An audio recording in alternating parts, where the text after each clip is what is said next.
نحمدہ ونصلی ونسلم علی سیدنا و مولانا محمد صاحب الحوض الکوثر و صاحب الشفاء وسلام علی آلہ الطیبین الطاہرین و علی اصحاب الہادین المہدین الراشدین المسترشدین. فاعوذ باللہ من الشیطان الرجیم. بسم اللہ الرحمن الرحیم. لقد کان لکم فی رسول اللہ اسوۃ حسنہ. صدق اللہ العظیم. کچھ وقفے کے بعد آج ہم اپنے اسٹوڈیو سے دوبارہ حاضر خدمت ہیں اور حسب معمول اللہ کی توحید اور حضور علیہ الصلوۃ والسلام کی نبوت و رسالت کے ڈنکے بجانے کے لیے پھر حاضر خدمت ہیں. پچھلا ایک مہینہ سفر میں گزرا. پاکستان میں عید میلاد النبی صلی اللہ علیہ وآلہ وسلم کے سلسلے میں حاضری ہوئی، آپ لوگوں سے ملاقات ہوئی اور میں انتہائی مشکور ہوں اپنے علاقہ کے نوجوانوں کا کہ جنہوں نے اللہ کا پیغام سنا، سمجھا اور دوسروں تک پہنچایا. ہم نے اللہ کی توحید بیان کی اور جس کفر و شرک میں اور جس ضلالت میں ہم بطور قوم، ہم بطور علاقہ ڈوبے ہوئے ہیں، اس سے نکلنے کی ایک صحیح سب نے کی اور پیری مریدی کا کاروبار اور دکان بند ہونے کو آ گئی. اس میں ہمارا کوئی کمال نہیں ہے، یہ اللہ کا کرم اور رسول کریم صلی اللہ علیہ وآلہ وسلم کی نالین پاک کی خیرات اور آقا علیہ الصلوۃ والسلام کا صدقہ ہے کہ ہم اس میں کامیاب ہوئے. میرے شہر کے جبی شریف کے نوجوانوں نے بھرپور محنت کی، جنہوں نے نہ خود اپنے آپ کو تبدیل کیا بلکہ اپنے اہل و عیال، اپنے عمر رسیدہ بزرگ جو اکثر بات سمجھنے سے قاصر ہوتے ہیں، ان تک اللہ کا پیغام پہنچایا اور ان کو بھی ساتھ لے کے ہمارے قافلہ میں شامل ہوئے. جس تعداد میں آپ لوگوں نے ہمارا ساتھ دیا وہ قابل تعریف ہے اور ہر ایک کی محنت بحمد اللہ تعالی قابل تعریف ہے. اس دنیا میں تو اس کا کوئی اجر نہیں، لیکن انشاءاللہ قیامت کے دن آپ اور ہم سب سرخرو ہوں گے اور مشرکوں کا منہ کالا ہوگا. اور وہ ایک برخوردار ہے، اس سے ملاقات ہوئی کسی میٹنگ میں، تو اس کا کہنا تھا کہ جب میں جبی شریف میں ہوتا ہوں تو میں ویڈیوز کم اپلوڈ کرتا ہوں، جب میں لندن جاتا ہوں تو پھر میں ویڈیوز کچھ زیادہ اپلوڈ کرتا ہوں. تو برخوردار، میں سوائے اللہ رب العزت کے کسی سے ڈرنے والا نہیں ہوں اور میرا پختہ ایمان ہے کہ جو رات قبر میں آنی ہے وہ باہر نہیں آنی اور جو باہر ہے وہ قبر میں نہیں آ سکتی، کیونکہ ارشاد باری تعالیٰ ہے وَمَا كَانَ لِنَفْسٍ أَن تَمُوتَ إِلَّا بِإِذْنِ اللَّهِ كِتَابًا مُّؤَجَّلًا، کہ کسی کو بھی اس وقت تک موت نہیں آ سکتی جب تک کہ اللہ کا اذن نہ ہو اور وہ وقت مقرر ہے. بس یہ بات اٹل ہے. ہم نے بڑا عرصہ اللہ کی توحید بیان کی، ساتھ ساتھ حضور علیہ الصلوۃ والسلام کی نبوت و رسالت بھی بیان کی. چونکہ ہم پیری فقیری، پیری مریدی اس کاروبار کے خلاف ہیں. ہم نے علم بغاوت بلند کیا ہے اور چونکہ میں پیر ہوں، میرے نام کے ساتھ بھی پیر لکھا جاتا ہے، تو کچھ لوگوں کو یہ غلط فہمی ہوتی ہے کہ جو پیر ہو اس کا مشرک ہونا ضروری ہے. اور جان لو کہ میں ایمان لایا اللہ کے ایک ہونے پہ اور حضور علیہ الصلوۃ والسلام کی نبوت و رسالت پہ، اور یہ میرا غیر متزلزل ایمان ہے. میں مشرک نہیں ہوں. وہ جن کو آپ پیر سمجھتے ہیں وہ یقیناً مشرک ہی ہوتے ہیں، انہوں نے اپنی پوجا کروانی ہوتی ہے. لیکن میں نہ خود کسی کی پوجا کرتا ہوں سوائے اپنے رب کے، نہ کسی سے ڈرتا ہوں سوائے اپنے رب کے، اور حضور علیہ الصلوۃ والسلام کی نبوت و رسالت پہ پختہ ایمان ہے. میں یہاں آ کے کیوں ویڈیوز اپلوڈ کر دیتا ہوں؟ کیونکہ یہاں میرا ریکارڈنگ کا ایک سسٹم ہے، میرا اسٹوڈیو ہے جہاں میں پرسکون طور پہ اپنی ریکارڈنگ کرا سکتا ہوں، اور یہ سہولت مجھے پاکستان میں میسر نہیں ہے. یہ سارا پیرا فرنیلیا میں ساتھ لے کے نہیں چل سکتا. دوسرا، یہاں میری لائبریری جہاں سے میں استفادہ کرتا ہوں، آپ کو قرآن سناتا ہوں، احادیث سناتا ہوں، وہ سارا سسٹم یہاں پہ ہے. اور خاص کر میرے ریسرچر حضرات بھی یہاں پہ ہیں تو وہ مجھے اسسٹ بھی کرتے ہیں، جس کی وجہ سے میں جب یہاں ہوتا ہوں تو ایک پرسکون ماحول میں میں ویڈیوز ریکارڈ کرا سکتا ہوں. تو برخوردار یہ وجہ ہے، ڈر ور کوئی نہیں ہے، نہ آپ کا، نہ تمہارا، نہ کسی اور کا. امید ہے بات سمجھ آ گئی ہوگی. اب آتے ہیں اصل موضوع کی طرف کہ آقا علیہ الصلوۃ والسلام کی ذات بابرکات یہ مسلمانوں کو ایک نعمت کبریٰ ملی جس کی قدر ہر ایک کو نہیں ہے، جو کہ ہمیں بحیثیت مسلمان کرنی چاہیے تھی کہ اللہ نے ہم پر کتنا احسان کیا۔ میں آپ کو قرآن پاک سے ایک حوالہ دے چکا جلوس کے دوران، مگر کچھ لوگوں نے مزید وضاحت طلب کیا ہے، تو میں ان کے لیے زیادہ تفصیل کے ساتھ عرض کر دیتا ہوں، کیونکہ وہاں پہ وقت کم ہوتا ہے اور بات زیادہ وضاحت کے ساتھ نہیں ہو سکتی۔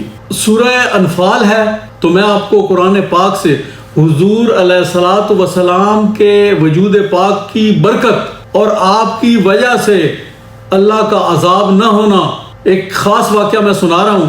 ابو جہل ایک بدبخت انسان تھا، وہ بیت اللہ کے غلاف کو پکڑ کے تو یہ التجا کر رہا تھا کہ اے باری تعالیٰ، اگر یہ تیرا رسول سچا ہے، یہ تیرا محمد جوان سچا ہے، تو اس کی سچائی کے ثبوت میں تو کیا کر ہم پہ عذاب نازل کر دے۔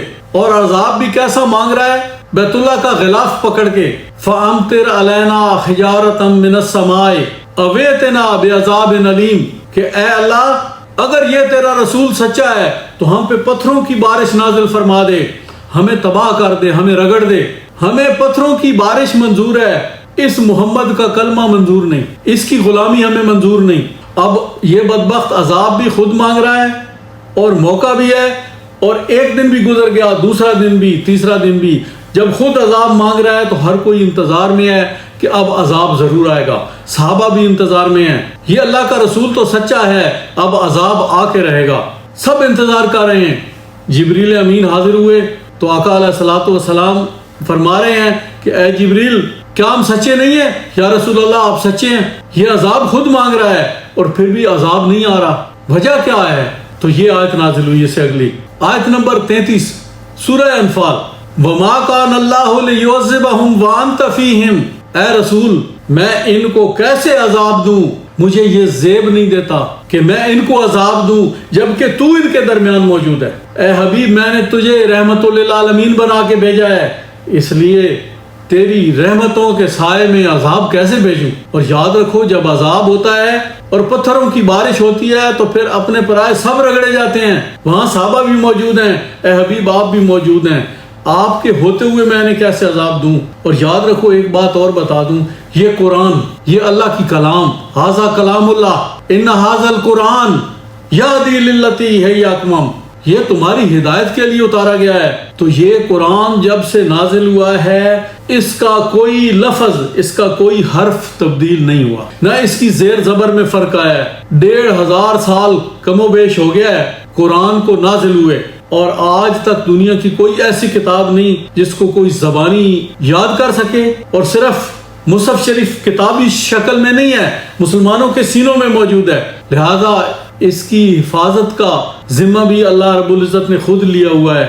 انا نحن نزلنا الذکر وانا لہ لحافظون، اس قرآن کو نازل کرنے والے ہم ہیں اور اس کی حفاظت کا ذمہ بھی ہمارے ذمہ ہے۔ تو جس چیز کی خدا حفاظت کر رہا ہے اس میں تبدیلی کیسے آ سکتی ہے؟ تو اسی طرح یاد رکھو، جیسے الفاظ میں کوئی تبدیلی نہیں، اس کے معنی میں بھی کوئی تبدیلی نہیں۔ جو شہر مکہ میں قرآن کی یہ آیت اتری کہ وَمَا كَانَ اللَّهُ لِيُعَذِّبَهُمْ وَأَنْتَ فِيهِمْ کہ اے حبیب ان کو میں عذاب کیسے دوں جب تو ان کے درمیان موجود ہے، جیسے نبی اس وقت موجود تھا، جیسے وہ معنی اس وقت تھا، آج بھی یہی معنی اور مطلب ہے۔ آج بھی حضور ہمارے درمیان موجود ہیں، اسی لیے کولیکٹیو پنشمنٹ، اجتماعی عذاب نہیں آتا، اجتماعی سزا نہیں ملتی، یہ حضور علیہ الصلوۃ والسلام کی وجہ سے ہے۔ یہ کوئی ہمارے نامہ اعمال کی وجہ سے نہیں، یہ ہمارے استغفار کی وجہ سے نہیں، یہ وجود مصطفیٰ صلی اللہ علیہ وآلہ وسلم کے صدقے ہے جو گنبد خضراء کے نیچے آرام فرما ہیں اور ہم میں موجود ہیں۔ اب میں اس طرف چل پڑوں، قرآن کی کئی آیات سے ثابت ہے کہ آپ کی ولادت سے پہلے آپ کو اللہ رب العزت کیسے خطاب کر رہا ہے۔ وَإِذْ يَرْفَعُ إِبْرَاهِيمُ الْقَوَاعِدَ مِنَ الْبَيْتِ وَإِسْمَاعِيلُ اے حبیب وہ وقت یاد کرو جب ابراہیم اور اسماعیل بیت اللہ کی دیواریں اٹھا رہے تھے۔ تو حضور اس وقت دنیا میں موجود تھے؟ نہیں، ابھی آپ کی ولادت کئی ہزار سال بعد ہونی تھی۔ تو یاد رکھو، ان کی ولادت سے پہلے ان کا ہونا ان کے وجود کا محتاج نہ تھا، اور آج قرآن گواہ ہے آپ کے وصال کے بعد، آپ کے پردہ فرما جانے کے بعد، کہ ان کا ہونا ان کے وجود کا محتاج نہیں۔ قرآن کہہ رہا ہے وَاعْلَمُوا أَنَّ فِيكُمْ رَسُولَ اللَّهِ، اے لوگوں جان لو اللہ کے رسول تمہارے درمیان موجود ہیں۔ جو معنی اس وقت تھا آج بھی وہی معنی ہے۔ تو اللہ حضور کی وجہ سے، حضور کے وسیلے سے ہمیں عذاب نہیں دے رہا۔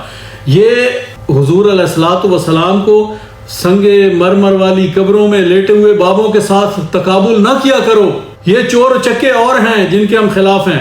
حضور اور ان میں بڑا فرق ہے۔ وہ سید الاولین والآخرین ہیں، وہ ہمارے آقا و مولا ہیں، ان کا مقام و مرتبہ الگ ہے، ان بابوں والا نہیں ہے، ان پیروں والا نہیں ہے۔ یہ تو دنیا دار دکاندار ہیں، انہوں نے اپنے آپ کو حضور کی جگہ رکھا ہوا ہے۔ اللہ ماشاءاللہ ان میں سے اکثر کا دین اسلام سے کوئی تعلق نہیں، نہ حضور سے کوئی تعلق ہے، پیسے سے تعلق ہے۔ ویلاں، تبلے، قوالیاں، مچرنڈے ایڈیاں ایڈیاں دوڑا کڑیاں نے نا تواڈے ٹکر تے پل دے۔ اور تسی ویکھ لو کہ ایک کسے صاحب ثروت صاحب توفیق آدمی دا مسئلہ ہے نہیں، اے بھکھے ننگے جنہاں کول دند دی روٹی نہیں، اے انہاں دا مسئلہ۔ انہاں کول ویکھو ہمیشہ انہاں دے پجاری وہی ہو سن، انہاں دے آسے پاسے وہی لوگ بیٹھے ہو سن جنہاں نو اللہ نے خوشحالی عطا فرمائی، کوئی انہاں دے نیڑے نہیں آنا۔ اور جاہل، گنوار اور بھکھے ننگے، انہاں دی شکلاں تو تسی اندازہ لا لے سو، انہاں دے اٹھن بیٹھ تو اندازہ لا لے سو، انہاں دے بود و باش نمود و نمائش تو تسی اندازہ لا لے سو کہ کس کماش دے لوگ ہیں جڑے انہاں کول بیٹھے۔ انہاں دے چپیر صاحب سب تو زیادہ ڈاٹ پھاٹ والے ہو سن، کپڑے شپڑے جبے شبے تے کبے پا کے بیٹھے ہو سن، اس غریب دے پیری جوتی بھی نہ سی جڑا انہاں دا پجاری۔ اور یاد رکھو کہ حضور علیہ الصلوۃ والسلام دی شفاعت حقہ، شفاعت کبریٰ، جس کا ذکر بخاری و مسلم میں ہے۔ حضرت ابو ہریرہ رضی اللہ تعالیٰ عنہ اس کے راوی ہیں کہ حضور علیہ الصلوۃ والسلام فرماتے ہیں کہ میں اپنے رب کی بارگاہ میں 3 دفعہ سجدہ ریز ہوں گا اپنی امت کی بخشش کے لیے، تو اللہ مجھے سجدے سے اٹھائے گا، ارفع راسک سل تو اشفا تو شفا، اے حبیب ذرا اپنے سر مبارک کو اٹھا، مانگ تو صحیح، کیا مانگتا ہے، کیونکہ میرا تم سے وعدہ ہے، والا سوف یوتی کا ربو کا فتاردہ، کہ اے حبیب میں تو جتنا عطا کروں گا کہ تو راضی ہو جائے گا، یا اللہ میری امت کو بخش دے، یہ کچھ دوزخ میں جل رہے ہیں۔ تو ارشاد ہوگا کہ جن کے دل میں ایک ذرہ برابر بھی، رائی برابر بھی ایمان ہے، اس کو اپنے دستے مبارک سے دوزخ سے نکال کے جنت میں چھوڑا۔ حضور جائیں گے اس کو دوزخ سے نکال کے جنت میں چھوڑائیں گے۔ پھر دوسری دفعہ پھر یہی سجدہ ہوگا، پھر وہی سوال وہی جواب، ارفع راسک سل تو اشفا تو شفا۔ اے حبیب اب کیا ہے؟ باری تعالیٰ کچھ ایسے بھی تھے جن کے دل میں رائی سے بھی کچھ کم ایمان تھا، ارشاد باری تعالیٰ ہوگا ان کو بھی بخش دیا، ان کو بھی اپنے دستے مبارک سے جہنم سے نکال کے جنت میں چھوڑا۔ پھر تیسری دفعہ پھر وہی ہوگا، ارفع راسک سل تو اشفا تو شفا۔ اے حبیب اب کیا ہوا؟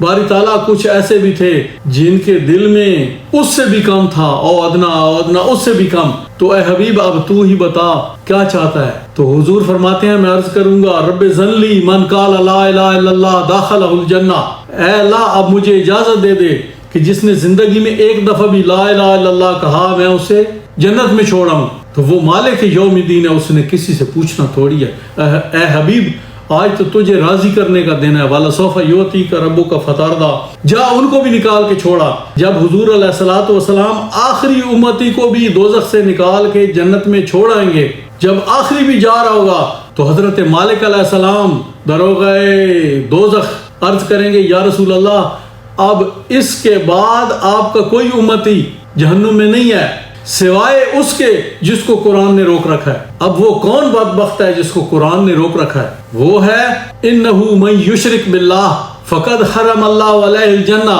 ومأواہ النار وما للظالمین من انصار۔ وہ بدبخت ہے جس نے لا الہ الا اللہ کہا پھر اسے مکر گیا اور اس نے دنیا میں شرک کیا، اس نے پیر پرستی کی، اس نے قبر پرستی کی، اس نے خدا کو اپنا حاجت روا نہ مانا، اس نے پیر بدبخت کو اپنا حاجت روا اور مشکل کشا مانا۔